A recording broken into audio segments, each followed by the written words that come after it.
Hello students, welcome back to my channel. आज हम बायोटेक्निक्स का एक बहुत ही इम्पॉर्टेंट टॉपिक पढ़ने वाले हैं जो कि है प्रोटीन सीक्वेंसिंग। अगर आपको मेरी वीडियो से थोड़ी भी हेल्प मिलती है तो do subscribe to my channel and like and share the video. सबसे पहले हम पढ़ने वाले हैं कि प्रोटीन सीक्वेंसिंग क्या होती है। देखिए, आपको मालूम होगा कि कोई भी प्रोटीन जो होता है वो पॉलीपेप्टाइड चेन से बनता है, और पॉलीपेप्टाइड चेन किससे बनती है? अमीनो एसिड से बनती है। जैसे कि आप इस डायग्राम में देख सकते हैं, ये एक पॉलीपेप्टाइड चेन है और ये काफ़ी सारे अमीनो एसिड से बनी हुई है। हमारे पास काफ़ी तरह के अमीनो एसिड होते हैं। तो जैसे मान लीजिए ये अमीनो एसिड 1 है, और ये अमीनो एसिड 2 है, ये अमीनो एसिड 3 है, ये अमीनो एसिड 4 है। इसी तरीके से एक पॉलीपेप्टाइड चेन में काफ़ी सारे अमीनो एसिड्स हम लोगों को देखने के लिए मिलते हैं, और ये मिलकर एक पॉलीपेप्टाइड चेन बनाते हैं। अब प्रोटीन सीक्वेंसिंग में हम क्या करते हैं कि इन्हीं अमीनो एसिड की जो सीक्वेंस है इस पॉलीपेप्टाइड चेन में, हम उसको डिटरमाइन करने की कोशिश करते हैं। तो इसको हम बोल सकते हैं determination of the amino acid sequence of polypeptide chain is determined by protein sequencing. Protein sequencing refers to the method for determining the amino acid sequence of proteins and analysis of the sequence. अब हमको एक बात ध्यान में रखनी है कि कोई भी जो हमारे पास पॉलीपेप्टाइड चेन होता है उसके दो टर्मिनल्स होते हैं। एक होता है एन टर्मिनल, एक होता है सी टर्मिनल। जो एन टर्मिनल होता है वहाँ पे हमारा अमाइनो ग्रुप होता है NH2 ग्रुप, और सी टर्मिनल में हमारा कार्बोक्सिल ग्रुप होता है। तो हम जो प्रोटीन सीक्वेंसिंग पढ़ने वाले हैं उसके दो मेथड्स होते हैं, सैंगर्स मेथड और एडमंड्स डिग्रेडेशन मेथड। और दोनों ही मेथड में जो प्रोटीन सीक्वेंसिंग हम करते हैं वो एन टर्मिनल से स्टार्ट होती है और सी टर्मिनल पे ख़त्म होती है। ये इन दोनों ही मेथड में कॉमन चीज़ है कि एन टर्मिनल से हम प्रोटीन सीक्वेंसिंग स्टार्ट करते हैं। तो सबसे पहले हम देख लेते हैं सैंगर्स मेथड। सबसे पहले मैं आपको थोड़ा सा इसके बारे में रीड करके बता देती हूँ, उसके बाद हम इस फ्लो चार्ट से समझेंगे। सैंगर्स मेथड में क्या होता है? This method involves stepwise release and identification of amino acid from N terminal. यहाँ पर स्टेप वाइज रिलीज़ होता है अमाइनो एसिड का। इसका मतलब कि यहाँ पर डिग्रेडेशन हो रहा है हमारी पॉलीपेप्टाइड चेन का। For amino acid release from N terminal a chemical reagent is used. यहाँ पर हम एक केमिकल रिएजेंट यूज़ करते हैं जिसका नाम है फ्लोरोडाइनाइट्रोबेंजीन।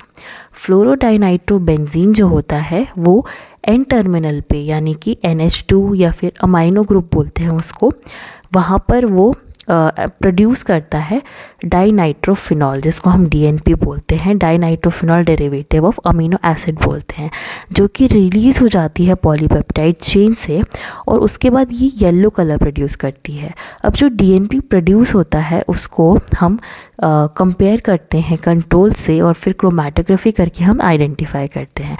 एक बार हम फ्लो चार्ट से समझ लेते हैं, उसके बाद हम इसको फिर से रीड करेंगे तो हमें अच्छे से समझ में आएगा।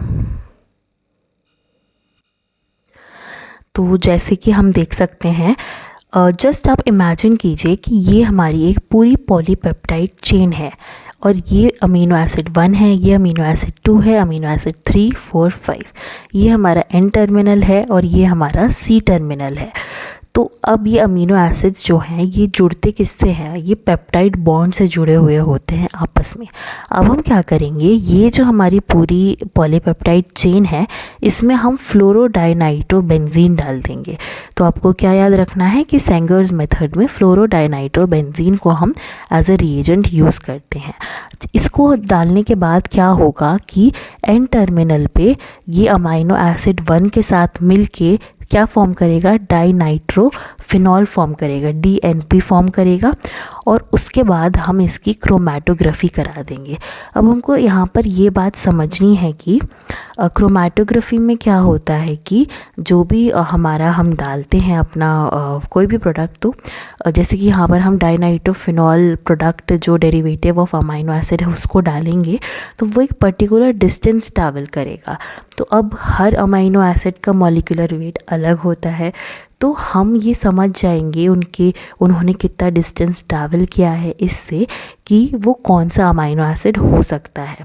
फॉर एग्ज़ाम्पल अगर हम ग्लाइसिन की बात करें तो ग्लाइसिन का मॉलिक्यूलर वेट बहुत कम होता है, तो वो क्रोमैटोग्राफी में बहुत आगे तक जाएगा।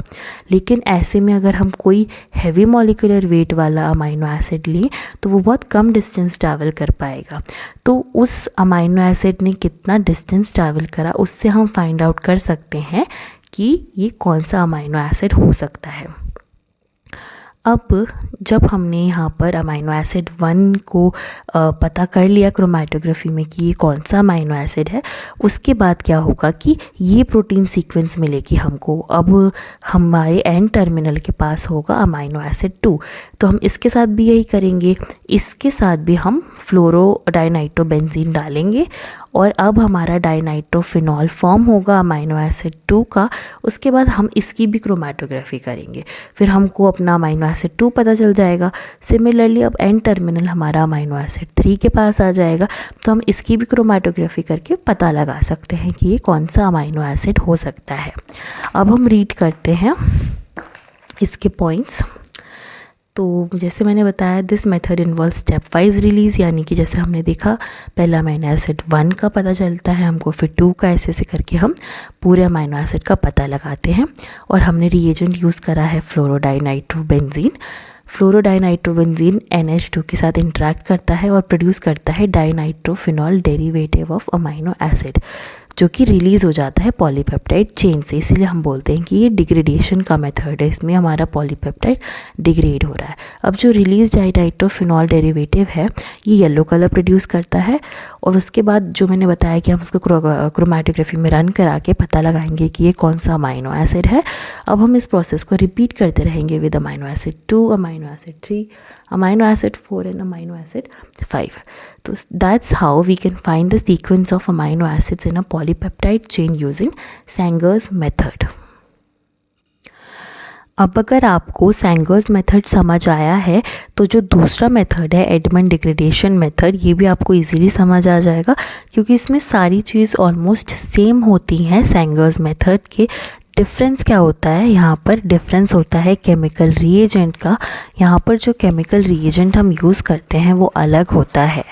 तो Sanger's मेथड में हमने फ्लोरोडाइनाइट्रोबेंजीन यूज़ किया था, और सेकेंड मेथड में एडमंड्स डिग्रेडेशन मेथड में हम जो रिएजेंट यूज़ करते हैं उसको हम बोलते हैं फिनाइल आइसोथियोसाइनेट। ठीक है, तो इसको हम शॉर्ट फॉर्म में PITC बोलते हैं। फिनाइल आइसोथियोसाइनाइट हम यूज़ करते हैं, साइनेट हम यूज़ करते हैं इस मेथड में। और इस रिएजेंट की ख़ास बात ये है कि ये सिर्फ अल्कलीन मीडियम में एक्टिवेट होता है, तो हमको सेकेंड मेथड कराने के लिए अल्कलीन मीडियम चाहिए। बस यही डिफरेंस होता है Sanger's मेथड में और एडमंड डिग्रेडेशन मेथड में। तो यहाँ पर आप देख सकते हैं, हम फिर से एग्जांपल लेके समझेंगे। ये हमारी पॉलीपेप्टाइड चेन है, अमीनो एसिड 1 2 3 4 5, यहाँ पर N टर्मिनल है और इधर C टर्मिनल है।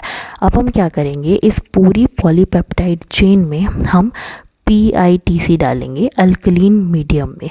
अब क्या होगा हमारा, ये मैंने आपको बताया था कि N टर्मिनल से शुरू होगा, तो N टर्मिनल पे हमारा अमीनो एसिड 1 है, तो ये उसके साथ जाकर एक डेरिवेटिव बना लेगा। उसके बाद हम इसको क्रोमैटोग्राफी में रन करवा देंगे और पता लगा लेंगे कि कौन सा अमीनो एसिड है। सिमिलरली अब ये N टर्मिनल हमारा अमीनो एसिड 2 पे आ जाएगा, तो ये हमारी पॉलीपेप्टाइड चेन अलग हो गई।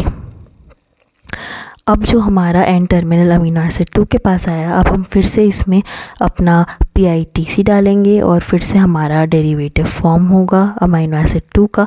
फिर से हम उसकी क्रोमैटोग्राफी करा देंगे। सिमिलरली हम बाकी अमीनो एसिड के साथ सेम प्रोसेस रिपीट करेंगे। इसके पॉइंट्स पढ़ लेते हैं। This method also involve release of amino acid from N terminal and its identification.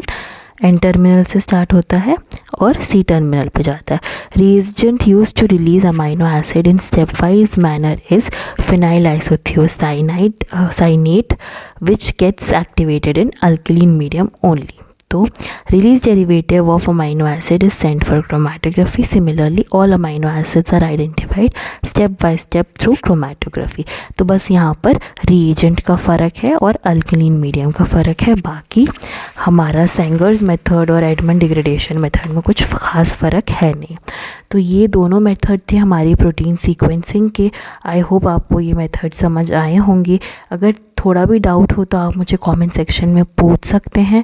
And I hope आपको मेरी वीडियो अच्छी लगी हो तो do subscribe to my channel and like and share my video. See you in my next video.